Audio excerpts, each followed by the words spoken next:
Friends, मैं माधुरी श्रीवास और आज हम पढ़ने वाले हैं माइटोकॉन्ड्रिया। इसे पढ़ने से पहले मैं थोड़ा सा बता दूं कि हम लोग 11th क्लास की बायोलॉजी का सेल चैप्टर पढ़ रहे हैं। उसमें हमने कुछ चीज़ें पढ़ ली हैं जो आप मेरे वीडियोस को जो यदि आप पहले नए व्यूअर हो तो मेरे पिछले वीडियोस को जाकर देख सकते हैं। ओके, तो आज हम पढ़ने वाले माइटोकॉन्ड्रिया। ये एक सेल का ऑर्गन है, इसे हम सेल ऑर्गेनिल भी कहते हैं। ठीक है, और देखते हैं कि इसमें हम क्या क्या पॉइंट्स लगा सकते हैं जो एग्जाम में आते हैं। मैंने जो भी पॉइंट लिखा है वो यदि आप पढ़ रहे हो, चाहे आप नीट का एग्जाम दे रहे हो या बोर्ड एग्जाम दे रहे हो या कोई भी मेडिकल एग्जाम दे रहे हो, है ना, या कोई भी कंपटीशन एग्जाम, यदि आप बायोलॉजी पढ़ रहे हैं तो ये जो पॉइंट्स मैंने लिख रखा है यदि आप इसे पढ़ लें तो आपके जो भी क्वेश्चन आएंगे एग्जाम में वो कभी भी मिस नहीं होंगे। ओके, तो आइए देखते हैं कि माइटोकॉन्ड्रिया जो है वो, ये माइटोकॉन्ड्रिया हम किसे कहते हैं? जब एक से अधिक संख्या में होते हैं तब हम उसे क्या कहेंगे? माइटोकॉन्ड्रिया कहेंगे। और जब एक माइटोकॉन्ड्रिया के बारे में बात करेंगे तब हम उसे माइटोकॉन्ड्रियन कहेंगे। ओके, तो मैंने यहाँ लिख दिया है एक माइटोकॉन्ड्रिया। ठीक है, एक माइटोकॉन्ड्रिया को क्या कहेंगे? माइटोकॉन्ड्रियन।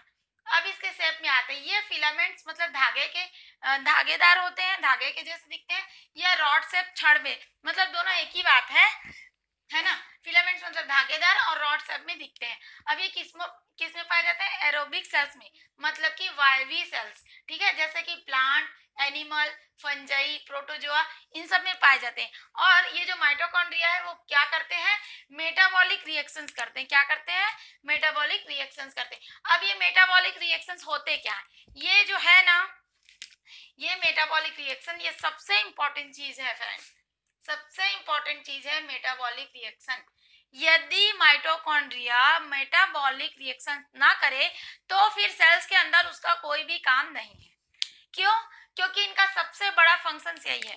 यदि माइटोकॉन्ड्रिया मेटाबॉलिक रिएक्शन, अब मेटाबॉलिक रिएक्शन क्या है आप मेरे सेल वाले सबसे फर्स्ट वीडियो को देखेंगे तो जरूर आपको पता चल जाएगा, बट थोड़ा सा मैं बता देती हूँ कि मेटाबॉलिक रिएक्शन वो है जब हम कुछ भी चीज खाते हैं तो जो मेटाबॉलिक रिएक्शन होता है, मतलब कि फूड से एनर्जी में कन्वर्ट होने तक का जो क्रिया होता है उसे ही हम मेटाबॉलिक कहते हैं। ठीक है, सीधे शब्दों में जब हम कुछ खाते हैं तो क्यों खाते हैं हम लोग? हमें एनर्जी चाहिए होती है सरवाइव करने के लिए, है ना, लाइफ जीने के लिए हमें एनर्जी चाहिए होती है, डेली की काम करने के लिए हमें एनर्जी चाहिए होती है, इसीलिए तो हम खाते हैं ना, कुछ भी खाना, नाश्ता, कुछ भी। तो ये क्या होता है? Metabolic reaction. जब हम कुछ खाते हैं उसको एनर्जी में बदलने तक की जो क्रिया होती है उसे ही मेटाबॉलिक रिएक्शन कहते हैं।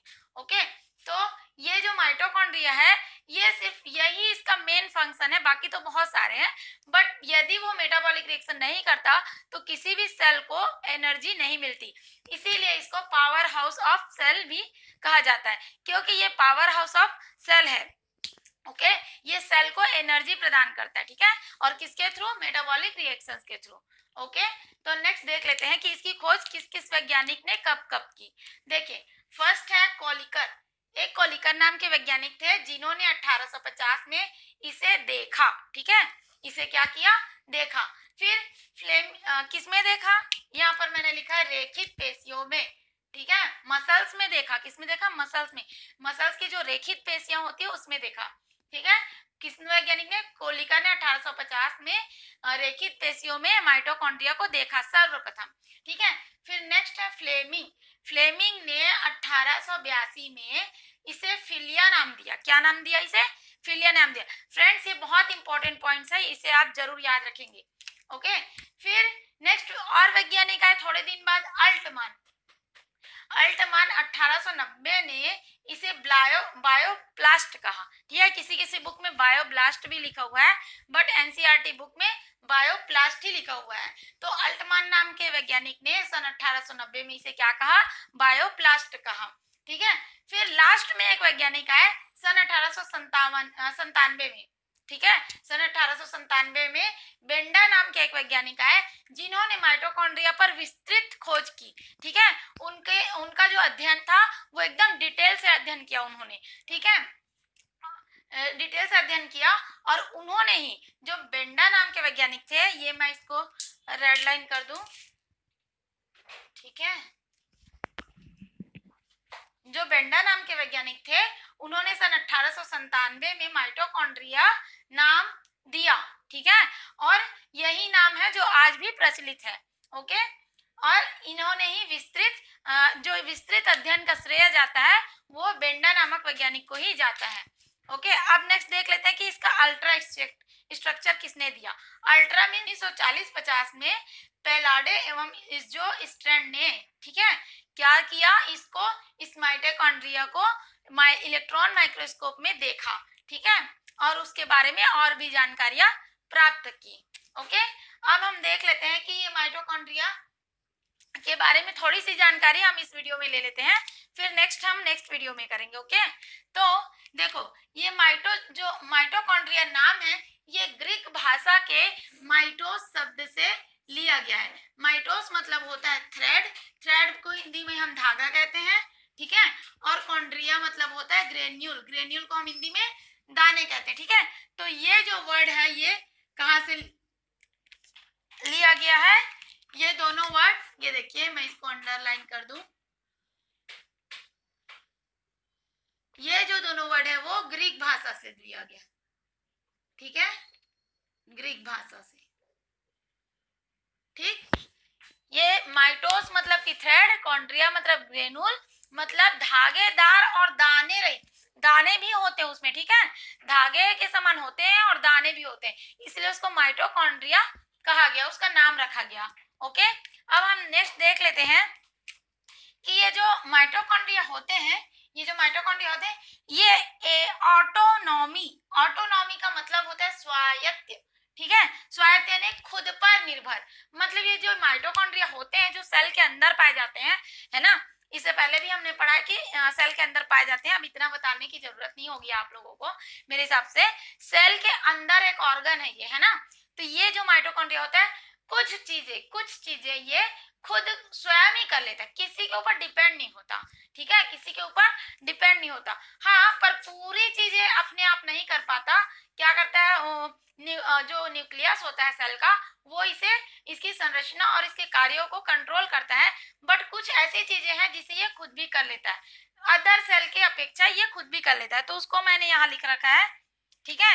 ये देखिए ऑटोनॉमी ऑफ माइटोकॉन्ड्रिया, ठीक है, स्वायत्त काम मतलब कुछ कामों को, जैसे कि इसके पास खुद का डीएनए होता है, ठीक है, अब डीएनए खुद का है तो वो क्या करेगा, अपनी प्रतिलिपि खुद ही बना सकता है कि नहीं।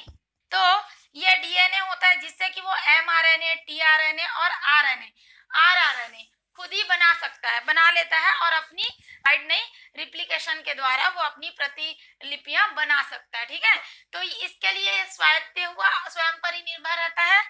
अब नेक्स्ट हो गया राइबोसोम, ठीक है, इसमें ये देखिए ये जो ग्रीन डॉट है ये क्या है, राइबोसोम, जो कि 70 प्रकार के राइबोसोम क्या होते हैं इसमें पाए जाते हैं, ठीक है। तो अब बताइए नेक्स्ट पॉइंट मैंने लिखा है प्रोटीन सिंथेसिस का मतलब है निर्माण, फॉर्मेशन, है ना, और प्रोटीन मतलब कि प्रोटीन। तो ये जो माइटोकॉन्ड्रिया है यदि इसके पास राइबोसोम है, ठीक है, तो राइबोसोम क्या काम करता है अभी हमने पढ़ा नहीं है राइबोसोम ऑर्गन के बारे में, अभी हम नेक्स्ट में पढ़ेंगे आगे चल के। तो मैं थोड़ा सा बता दूं कि ये जो सेल ऑर्गन है ये भी राइबोसोम सेल ऑर्गन है, ठीक है, लेकिन ये क्या काम करते हैं, प्रोटीन सिंथेसिस का काम करते हैं।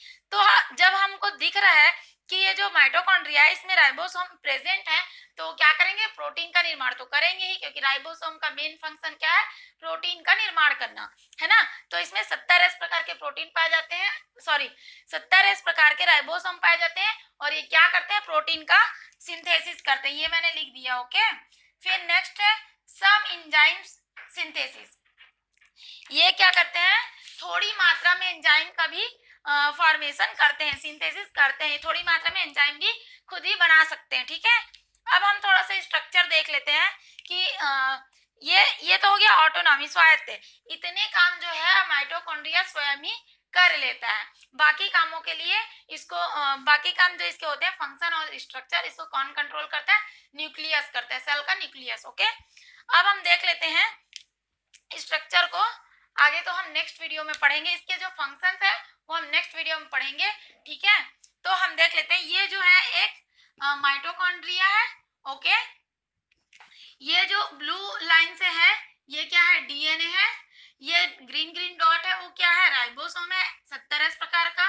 अब देखो इसका स्ट्रक्चर कैसा होता है, ये डबल लेयर मेम्ब्रेन होती है। ओके, क्या होती है, ये डबल लेयर मेम्ब्रेन होती है। ये देखिए, ये जो बाहर की लेयर है ना, ये जो मैंने ब्लैक से बना रखा है, ये क्या होती है, हम थोड़ा सा स्ट्रक्चर देख ही लेते हैं, फिर नेक्स्ट वीडियो में तो पढ़ ही लेंगे।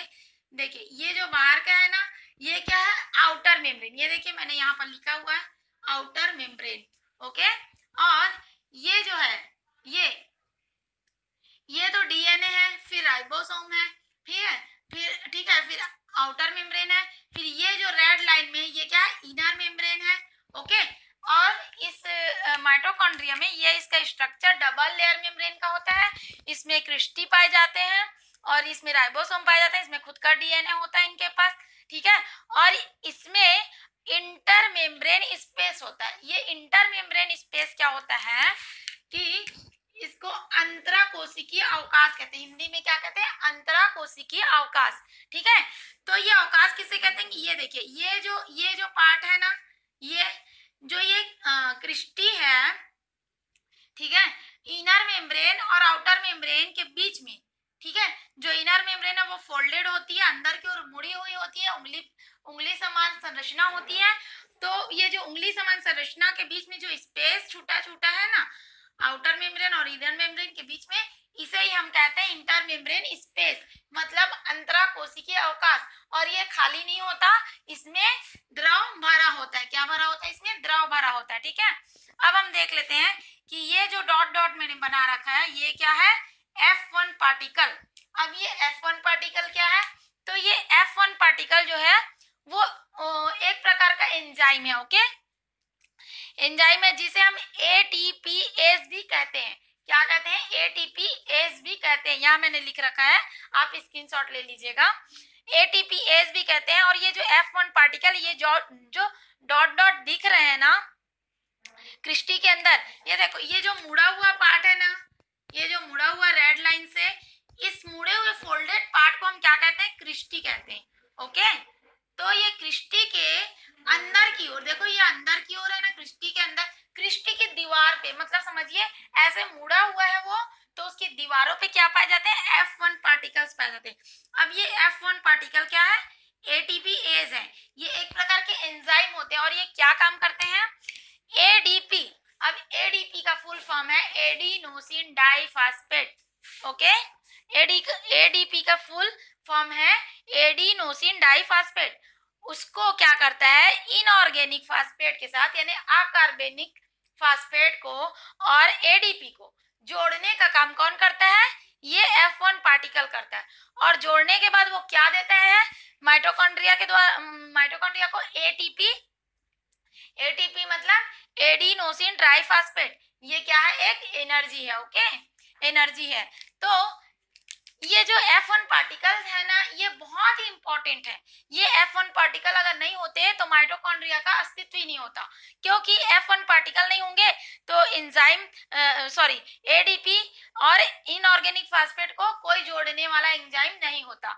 यही जो है वो मेन फंक्शन क्रिएट करते हैं कि ADP और इनऑर्गेनिक फास्फेट को जोड़ते हैं और क्या रिलीज करते हैं, क्या देते हैं, ATP देते हैं, एडिनोसिन ट्राइफॉस्फेट, ठीक है। वो एक एनर्जी है जिसको माइटोकॉन्ड्रिया जो है ATP का ही फॉर्मेशन करता है। मेन फंक्शन है उसका ATP का फॉर्मेशन करना, ठीक है।